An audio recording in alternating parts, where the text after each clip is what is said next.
Famous stories of the world में आपका स्वागत है। आइए आज की कड़ी में एक ऐसे निर्णायक युद्ध के बारे में बात करते हैं जिस निर्णायक लड़ाई ने इतिहास को एक नया मोड़ दे दिया था और एक नए राजनीतिक युद्ध की शुरुआत की थी। और वो युद्ध है वाटरलू का युद्ध।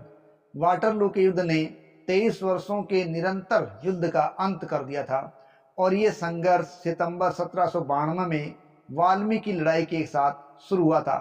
और वाल्मीकि ये जो लड़ाई थी उसने यूरोपीय महाद्वीप को तबाह कर दिया था। वाटरलू की लड़ाई 18 जून 1858 को नेपोलियन की फ्रांसीसी सेना और ड्यूक ऑफ वेलिंगटन और मार्शल ब्लूचर के नेतृत्व वाले गठबंधन के बीच लड़ी गई थी और इसने यूरोप पर हावी होने के फ्रांसीसी प्रयासों को समाप्त कर दिया और नेपोलियन की साम्राज्यवादी शक्ति को हमेशा के लिए नष्ट कर दिया था।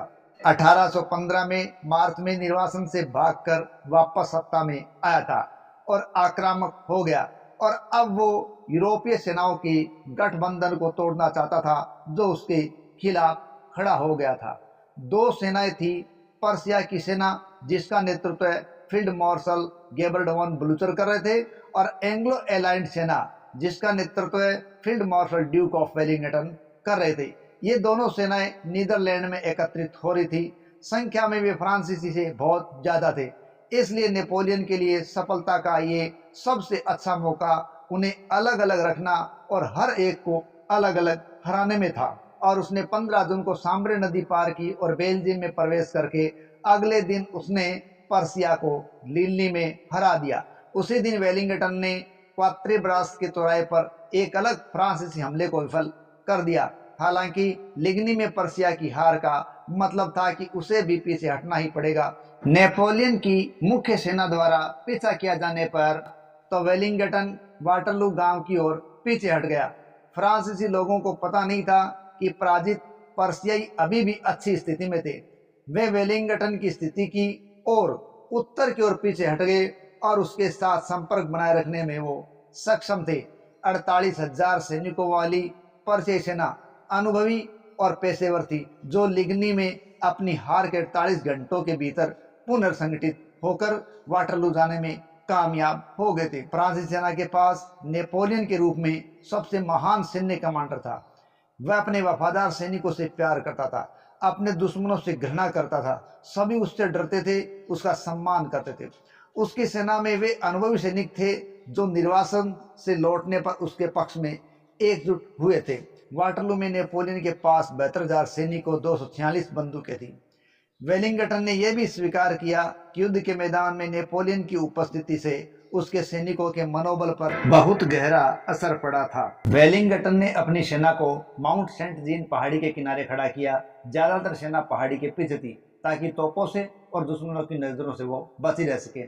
शेष बची सेना ने पहाड़ी के सामने 3 चौकियों की रखवाली कर ली। पश्चिम में होगोमोंट का महल था जिस पर वेलिंगटन ने ब्रिटिश गार्डमैन तथा जर्मन लाइट इन्फेंट्री के साथ मोर्चाबंदी कर रखी थी। बीच में लाहे सेंट का खेत था और पूर्व में पेपेलेट गांव था। लगभग 11:30 बजे भारी तोपखाने की गोलीबारी के साथ ही नेपोलियन ने हमला होगोमोंट के महल पर कर दिया। फ्रांसीसी सैनिकों ने महल के सामने की लकड़ी को साफ कर दिया था और कुछ छोटा समूह है वो उस महल के अंदर घुसने में कामयाब हो गया था, लेकिन रक्षकों ने द्वार बंद कर दिया और उनको मार गिराया। इस प्रकार महल है वो ब्रिटिश के हाथ में रहा, वो फ्रांसीसी के कब्जे में नहीं आया। 2 घंटे बाद फ्रांसीसियों ने मित्र देशों के बाएं केंद्र पर हमला कर दिया। उन्होंने डच बेल्जियम को पीछे धकेल दिया था, लेकिन जैसे वे रिज पर पहुंचे उन्हें ब्रिटिश पैदल सेना ने रोक दिया और फिर उन्हें ब्रिटिश भारी घुड़सवार सेना के रूप में एक जवाबी हमले का सामना भी करना पड़ा था। और घुड़सवार सेना ने फ्रांसीसी पैदल सेना को खदेड़ दिया और बहुत दूर तक खदेड़ा, लेकिन फ्रांसीसी घुड़सवार सेना ने उन पर जवाबी हमला किया और उनको 2 टुकड़ों के अंदर बांट दिया था। इस संघर्ष के दौरान फ्रांसीसी ईगल ध्वज है वो पकड़ लिया गया था। यह ध्वज है वो 100 ध्वजों में से एक था जो निर्वासन के दौरान नष्ट हो गए थे और नेपोलियन ने उन ध्वजों की जगह लेने के लिए ये ईगल ध्वज बनाया था। ब्रिटिश भारी घुड़सवार सेना के हमले के दौरान कैप्टन अलेक्जेंडर केनेडी क्लार्क ने ध्वज ले जा रहे फ्रांसीसी को मार गिराया और यह ध्वज उनसे प्राप्त कर लिया था। दोपहर के मध्य तक कुछ उल्टा हो गया और पर्सिया के आगमन की खबर हो गई।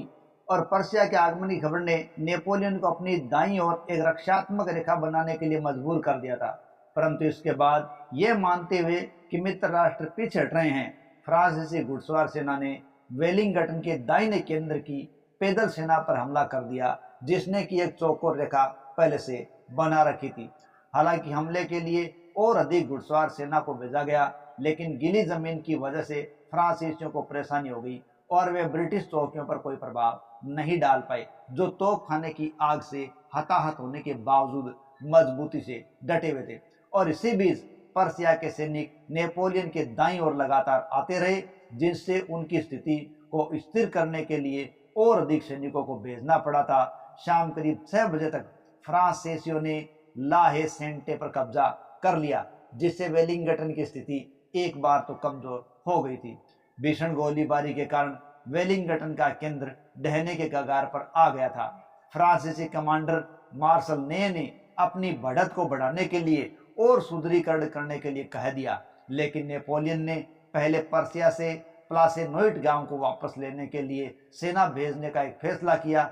इससे वेलिंगटन की स्थिति मजबूत हो सकती थी और उसे ऐसा करने का समय भी मिल गया था। शाम करीब 7 बजे जीत की आखिरी कोशिश हुई और उस कोशिश में नेपोलियन ने अपने बेहतरीन सैनिकों इंपीरियल गार्ड को उतार दिया।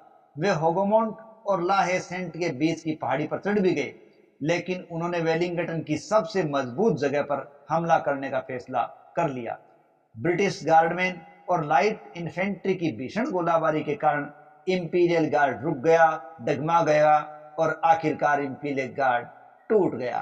फ्रांसीसी घबरा गए और अंततः वो पीछे हटते चले गए। यह पूरी रात क्रम जारी रहा।